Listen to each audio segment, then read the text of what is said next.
Hello, how are you doing? And welcome to the channel. I am your math solver. Please do well to subscribe to the channel, please. Today we are solving simultaneous linear and quadratic equation.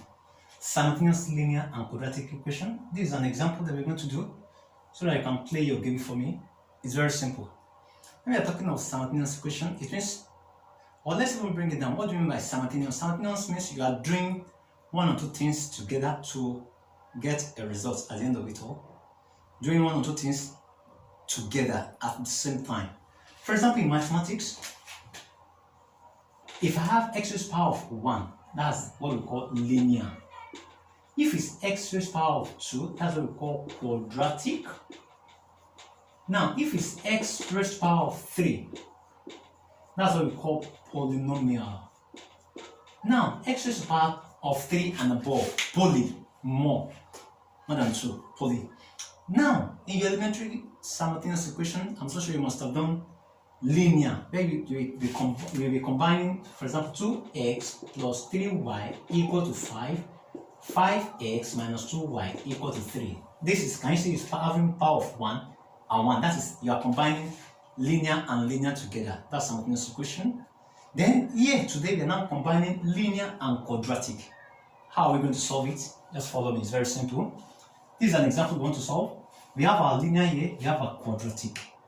Now, x minus y equal to 2. This is our linear. We have two variables here. The first thing you are going to do is make sure it's only one variable that you have here. That is x to me. I want my x to stand there equal to 2. Bring your minus y here. It is going to be plus y. Put it in the bracket. That is, you are going to reduce your two variables here. You reduce it to 1. Bring this one to the other side. So that one is now, that is your equation 3. The next step you are going to do it now is now say put equation 3 in equation 2. What do I mean by equation 2? You are bringing this in your quadratic. Essence of this is to bring it in our quadratic. Let's now bring it in our quadratic. That is, anyway you see your x is going to be 2 plus y. Is x equal to 2 plus y you'll be using to get our answer now. So instead of x squared, we are now going to write 2 plus y squared equal to 10. So expand this. Just expand. By the time you expand this one, I'm so sure you know your expansion. So you are going to have 4 plus 4y plus y squared, your expansion. Just make sure you expand this somewhere. Plus y squared equal to 10.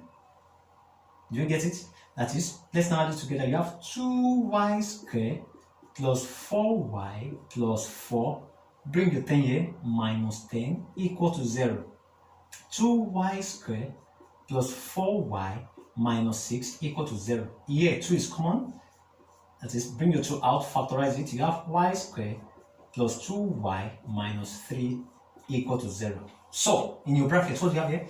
We have y squared plus 2y minus 3 equal to 0.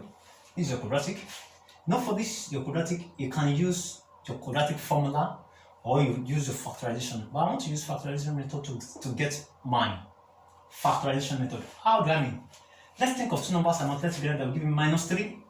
By the time I join together, by the time I add it together, will give me 2. So that's going to be 3. That is y plus 3, y minus 1 equal to 0. 3 minus 1, that is 2.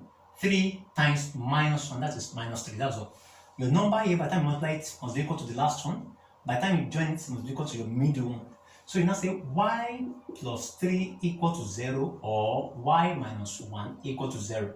So your y equal to, instead of plus 3, it's going to be minus 3 or y equal to 1. I want you to note something here.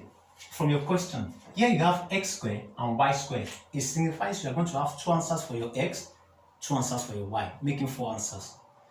Here we have gotten 2 answers for our y. It means 2 answers for your x. So how do you now solve it? Majorly, by the time you get your 2 answers first, the next thing you are now going to do, we now use equation 3 to get the remaining answer. What do I mean by equation 3? These are equation 3. Say x equal to 2 plus y. Don't forget, it's also this equation 3 we used to get the 2. You are still going to make use of your equation 3 to get this, because it was your equation 3 that you expanded that gave you this. Now you now say when y equal to minus 3, put it here, that is x equal to 2, instead of your plus 3 plus y is going to be minus 3, which is minus 1. You've gotten the first one. Then when y equal to, we have used minus 3, then when y equal to 1, just say y equal to 1, just put it, that is x equal to 2 plus your y is 1. So that is x equal to 3. It's as simple as that. But just make sure you now put it in the last bracket. What do I mean by last bracket? Look at the first one you have. Your first x is minus 1. X must be the first one. Then your y, we got minus 3. Then the second one, your x was 3 and your y was 1. It's as simple as that. You must put it in your final answer in the two brackets. You separate them. It's as simple as that. Don't forget where we started from. Your linear, make sure you reduce it to just one variable to the other side. Anything you get in the right hand side, substitute it in your quadratic equation and get your answer. It's as simple as that. Don't forget you're going to have 4 answers based on this question. Likewise, your game task. Look at your question. X plus y equal to 3, x squared minus y squared equal to 3. Then second question, x squared minus y squared equal to 7, x minus y equal to 1. Thank you very much for watching. Please submit your answer in the comment section and subscribe. Thank you very much. Take care of yourself. Bye.